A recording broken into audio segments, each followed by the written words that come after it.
BOS Karen fires the wrong people and immediately regrets it. She considers herself the owner, but karma thinks overrides. Ever seen a middle manager cosplay as God and accidentally delete herself from existence? Grab your popcorn and smash that like button, because this Karen just fired the wrong people and turned herself into corporate roadkill. Drop a comment if you've ever watched someone dig their own grave with a golden shovel. 3 months ago, our IT department was like a well-oiled machine running on caffeine and dad jokes. Then, corporate decided we needed fresh leadership and parachuted in Karen Sullivan, a woman who looked like she'd been personally offended by the concept of happiness. Karen strutted into our office on a Tuesday morning wearing a blazer that screamed, "I peaked in middle management," and carrying a leather portfolio that probably cost more than my rent. She had that specific Karen haircut, you know the one, where gravity seems to have given up around the temples, and eyes that could freeze hell over. "Good morning, team," she announced, putting air quotes around team like we were some amateur theater group. "I'm Karen Sullivan, your new department head. Things are going to change around here." Dave, our senior network admin who'd been with the company since dial-up was considered cutting edge, raised his hand. Change how exactly? Karen's smile could have curdled milk. "Well, Dave, I've reviewed the efficiency reports. This department has been coasting on outdated methods and, frankly, unprofessional attitudes." Unprofessional attitudes. Right. Because nothing says professional like walking into a functional department and immediately insulting everyone. "I'll be implementing new protocols, restructuring workflows, and," she paused for dramatic effect, "evaluating each of your positions for redundancy." The room went quieter than a funeral home at midnight. Redundancy. The corporate euphemism for "I'm going to fire people because I can." Sarah, our cybersecurity specialist who literally saved the company from 3 ransomware attacks last year, shifted in her seat.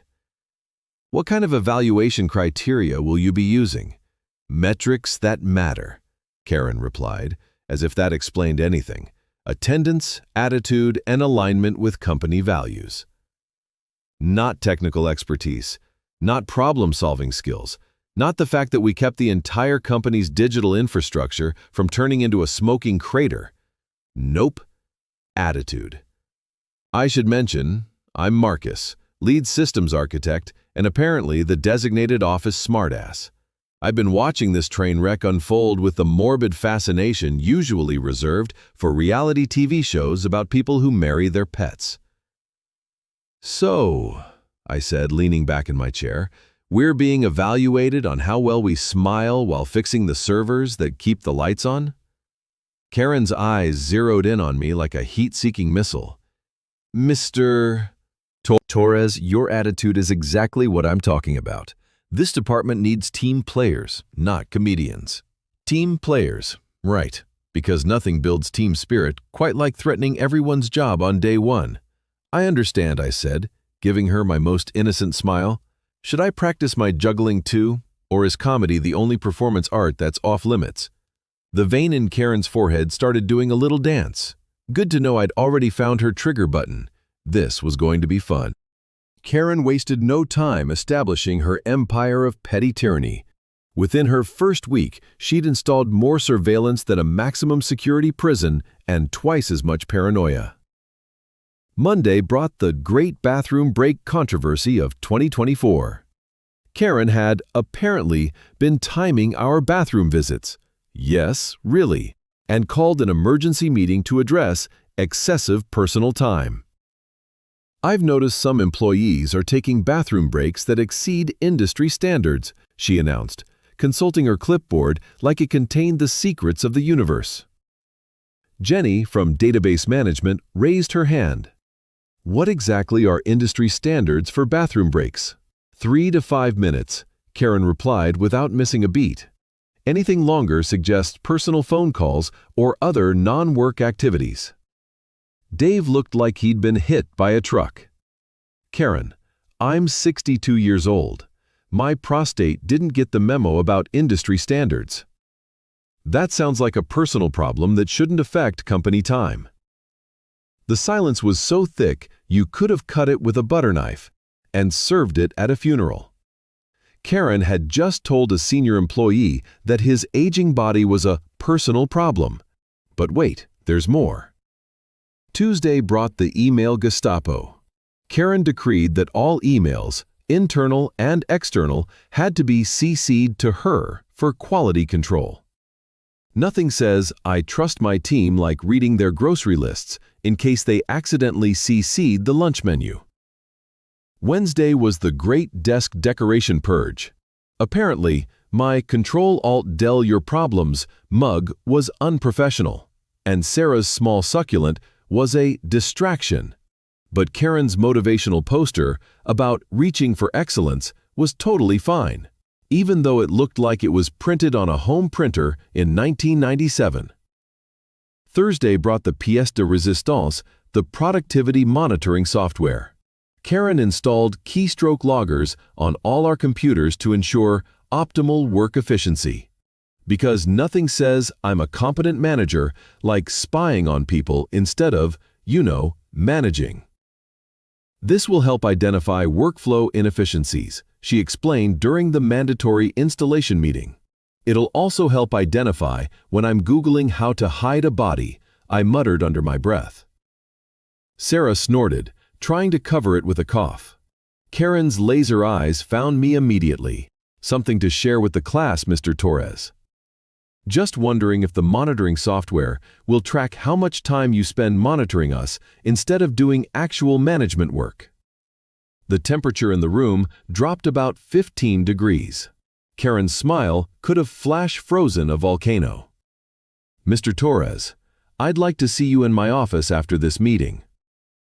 Looking forward to it, I replied cheerfully. Should I bring popcorn? That little vein in her forehead was practically doing the Macarena now. Karen's private meeting was exactly what you'd expect from someone whose management style was learned from Dictators for Dummies books. Her office looked like a shrine to middle management mediocrity. Motivational posters covered every available wall space. Her desk was arranged with the precision of a military parade ground, and she had one of those Newton's Cradle desk toys that hadn't been cool since the Clinton administration. Sit down, Mr. Torres, she commanded, gesturing to a chair positioned about 2 inches lower than hers. Psychological Warfare 101, ladies and gentlemen. I'll stand, thanks. Better for my posture. Her eye twitched. This attitude of yours is becoming a problem. Which attitude would that be? The one where I do my job well, or the one where I point out when things don't make sense? The one where you think you're smarter than everyone else? Well, I said, pretending to consider this seriously. I don't think I'm smarter than everyone. Dave knows more about network architecture than I ever will. Sarah could hack the Pentagon with a toaster. And Jenny can make databases dance like Broadway performers. But do I think I'm smarter than someone who times bathroom breaks? Yeah, guilty as charged. Karen's face went through more color changes than a mood ring in a paint mixer. You think this is funny? I think this is fascinating. It's like watching someone try to manage a rocket ship by counting how many times the astronauts blink. She leaned forward, probably hoping to intimidate me with her power blazer. Let me make something very clear, Mr. Torres. I have full authority to terminate any employee who doesn't meet my standards. And I have full authority to find that hilarious. The staring contest that followed could have powered a small city. Finally, Karen leaned back, her smile turning predatory. We'll see how funny you find it when your attitude catches up with you. Looking forward to it, I said, heading for the door. Should be educational for everyone involved. But Karen wasn't done flexing her microscopic muscles. Over the next 2 weeks, she launched what I can only describe as Operation Eliminate Competence. First casualty, Jenny. Apparently, her failure to maintain proper workspace organization, translation, she had coffee rings on her desk, warranted a written warning. Never mind that she'd single-handedly optimized our database queries and saved the company about 50 grand in processing time. Second casualty, Dave. His resistance to new protocols. Translation: he questioned why we needed 3 different passwords to access the same server, earned him a spot on Karen's hit list. But the masterpiece was when she wrote up Sarah for unauthorized network monitoring. Sarah's crime: detecting and stopping an actual security breach at 2 a.m. on a weekend. Apparently, working outside of business hours without prior approval was grounds for discipline, even when that work prevented the company from becoming front-page news for all the wrong reasons. "She's building cases," Sarah whispered to me during lunch, "documenting everything so she can fire us without HR getting involved." "Let her," I said, biting into my sandwich. "This is about to get interesting." Because here's what Karen didn't know. I hadn't been sitting idle during her reign of terror. While she was busy playing corporate dictator, I'd been doing some digging of my own. Remember how I mentioned Karen liked to throw around her authority? Well, it turns out authority is like a designer handbag. It's only impressive if it's real. While Karen was busy terrorizing the department with her clipboard of doom, I'd been having some very interesting conversations with people who actually mattered. You know, like Mr. Thompson, our CTO, who'd been wondering why his emails to our department were suddenly bouncing back with auto-responses about new communication protocols. Apparently, Karen had decided that all external communication, including from senior executives, needed her personal approval first. Because nothing says efficient workflow like making the chief technology officer wait for permission to talk to his own IT department. "She did what?" Mr. Thompson had asked when I casually mentioned this during our monthly system review. "Oh, she's implementing lots of improvements," I'd replied innocently, like timing bathroom breaks and requiring pre-approval for overtime that prevents security breaches. His face had gone through more expressions than a mime having an existential crisis. But the real goldmine came when I started digging into Karen's background.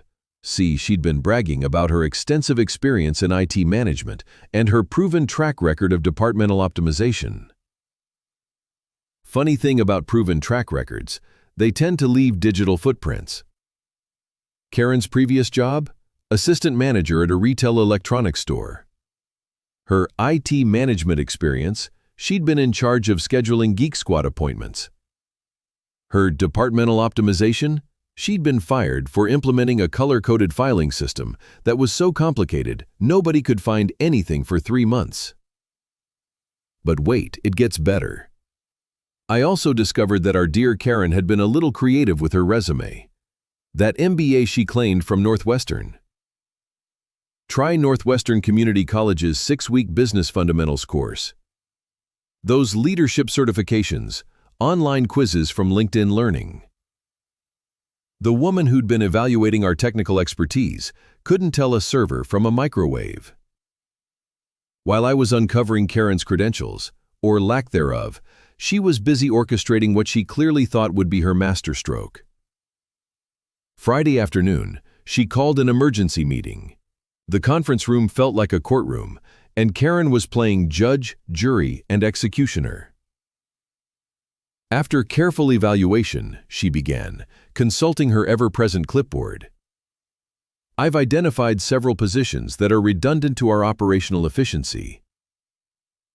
Here we go. Effective immediately, the following employees will be terminated: David Richardson, Sarah Chen, and Marcus Torres." The room went so quiet you could hear Karen's ego inflating. Dave's face went white, Sarah looked like she'd been slapped, and me, I started laughing. Not a polite chuckle, not a nervous giggle. A full-blown tear streaming down my face belly, laugh that echoed off the conference room walls like a hyena in a library. "Something amusing, Mr. Torres?" Karen asked, her voice dripping with what she probably thought was authority. "Oh, Karen," I managed between gasps, "you have no idea how amusing this is about to get." Karen's confidence was about as solid as a chocolate teapot, and it was about to melt spectacularly. "Security will escort you out after you've gathered your personal items," she continued, clearly enjoying what she thought was her moment of triumph. Your final paychecks will be processed according to company policy. That's fascinating, I said, finally getting my laughter under control. Just out of curiosity, did you clear these terminations with HR? I don't need to clear anything with HR. I have full authority to hire and fire within your department, yes. But here's the fun part, Karen. You don't actually have a department anymore. Her smug expression wavered like a candle in a hurricane. What are you talking about? Well, let's see. You just fired Dave, who holds the master passwords for about 60% of our critical infrastructure. Sarah, who's the only one certified to handle our security protocols. And me, who designed most of the systems keeping this company running. Karen's face was starting to match her blazer, a lovely shade of oh shit red. So here's my question, I continued, pulling out my phone. Who exactly is going to keep the lights on? Because Jenny's in accounting, she got transferred yesterday after you wrote her up for the coffee ring incident. Didn't you get the memo? The color drained from Karen's face faster than water from a broken bathtub. There must be other IT personnel. Nope, I said cheerfully. Congratulations, Karen. You just fired the entire IT department of a tech company. It's like performing surgery on yourself with your own scalpel. Impressive in its ambition, terrifying in its execution. My phone buzzed. Perfect timing. Oh, look, text from Mr. Thompson. Apparently the servers are already starting to throw error messages because nobody's monitoring them. Funny how that works. Karen's mouth opened and closed like a fish trying to explain calculus. This can't be legal. You can't just leave the company without IT support. You're absolutely right, I agreed. It's almost like someone should have thought of that before firing everyone. But hey, I'm sure you can handle it. You've got all that extensive IT management experience, right? The vein in her forehead was now pulsing so hard I was worried it might achieve orbit. I need to make some calls. Good luck with that. Dave was the one who maintained the phone system. Oh, and Sarah handled the email servers. I'm sure they'll be happy to walk you through the emergency procedures. You know, the ones you just fired them for knowing. Karen stood up so fast, she knocked over her Newton's cradle. The little metal balls went flying like her career prospects. I'm going to call Mr. Thompson right now and explain that you destroyed an entire department because you were afraid of people who actually knew what they were doing, I suggested helpfully. Yeah, that should go. Well, as if summoned by the chaos gods themselves, Mr. Thompson himself appeared in the doorway. Behind him was Linda from HR, looking like she'd aged 5 years in the past 5 minutes. Karen, Mr. Thompson said, his voice carrying the warmth of an Arctic winter, we need to talk. Karen's confidence crumbled faster than a house of cards in a wind tunnel. Mr. Thompson, I was just implementing some necessary changes to improve departmental efficiency. By firing my entire IT staff? He stepped into the room, followed by what appeared to be half the executive team. The same IT staff that prevented 3 major security breaches this year? The ones who saved us $250,000 in downtime costs? They were insubordinate, unprofessional. Their attitudes, Mr. Thompson interrupted, kept this company running while you were busy playing office politics with bathroom timers. Oh yes, he knew about the bathroom timers. Karen's mouth moved silently, like a broken ventriloquist dummy. Linda, Mr. Thompson continued, please escort Miss Sullivan to her office to collect her things. Security will handle the rest. But you can't just, actually, I can, and I am. Effective immediately, you're terminated for gross misconduct and destruction of critical business operations. The irony was so thick you could have served it at a wedding. Karen looked around the room desperately, seeking allies in a crowd of people she'd spent 3 months alienating. Finding none, she grabbed her clipboard because apparently, even in defeat, some people need their security blankets. This isn't over, she declared, probably thinking she sounded threatening instead of like a B-movie villain. Oh, it absolutely is, I said, giving her a cheerful wave. But hey, thanks for the entertainment. This has been more fun than a barrel of angry cats. As security escorted Hurricane Karen from the building, she was clutching her clipboard and muttering something about ungrateful employees and lack of respect for authority. Dave, Sarah, and I were reinstated before Karen's parking space got cold. We even got apology bonuses for the temporary inconvenience, which was corporate speak for, please don't sue us into the Stone Age. The best part? 6 months later, I heard through the corporate grapevine that Karen was back to scheduling Geek Squad appointments. Turns out when you burn bridges with the enthusiasm of a pyromaniac at a matchstick factory, your career options become somewhat limited. So, remember kids, before you try to fire people, maybe make sure you're not accidentally firing yourself in the process, because karma doesn't just think differently, it thinks hilariously. And if you ever see a middle manager timing bathroom breaks, run. Run fast and run far, because that's not management, that's a comedy show waiting to happen. And you probably don't want front row seats to that particular disaster. Like this story if you think Karen got exactly what she deserved. And drop a comment if you've ever watched someone destroy their own career with the precision of a guided missile. I promise to read every single tale of spectacular workplace faceplants you share.